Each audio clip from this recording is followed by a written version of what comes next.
സങ്കീർത്തനങ്ങൾ 1-ാം നമുക്ക് കർത്താവിനോട് പ്രാർത്ഥിച്ചു വായിക്കാം.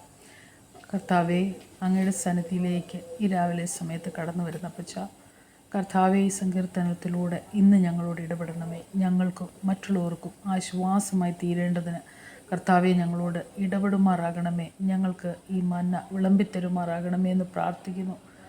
സകലതും യേശുക്രിസ്തുവിൻ്റെ നാമത്തിൽ തന്നെ, ആമേൻ.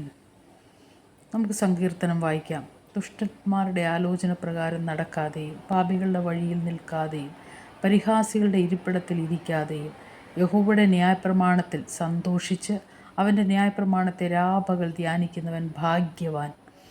അവൻ ആറ്റരികത്ത് നട്ടിരിക്കുന്നതും തക്ക കാലത്ത് ഫലം കായ്ക്കുന്നതും ഇല വാടാത്തതുമായ വൃക്ഷം പോലെ ഇരിക്കും. അവൻ ചെയ്യുന്നതൊക്കെയും സാധിക്കും. ദുഷ്ടന്മാർ അങ്ങനെയല്ല, അവർ കാറ്റുപാറ്റുന്ന പതിർ പോലെ അത്രേ.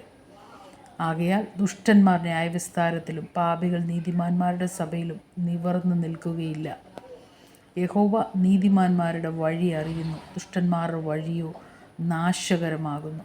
ഇങ്ങനെ സങ്കീർത്തനങ്ങളും മറ്റുള്ള വേദഭാഗങ്ങളും നമ്മൾ വായിക്കുകയും അതിനെക്കുറിച്ച് എക്സ്പ്ലെയിൻ ചെയ്യുകയും പ്രാർത്ഥിക്കുകയും ഒക്കെ ചെയ്യുന്ന ഒരു ഗ്രൂപ്പാണിത്. അതുകൊണ്ട് ഇത് മറ്റുള്ളവരിലേക്ക് കർത്താവിനെ അധികമായ ആൾക്കാർ അറിയേണ്ടതിനും please subscribe, like and share. മറ്റുള്ളവരും കർത്താവിനാൽ അനുഗ്രഹിക്കപ്പെടട്ടെ, നമുക്കും അനുഗ്രഹിക്കപ്പെടാം. അതുകൊണ്ട് നമുക്ക് ഒന്നിച്ച് കർത്താവിൻ്റെ വേൽ പ്രദേശത്ത് അധ്വാനിക്കാം.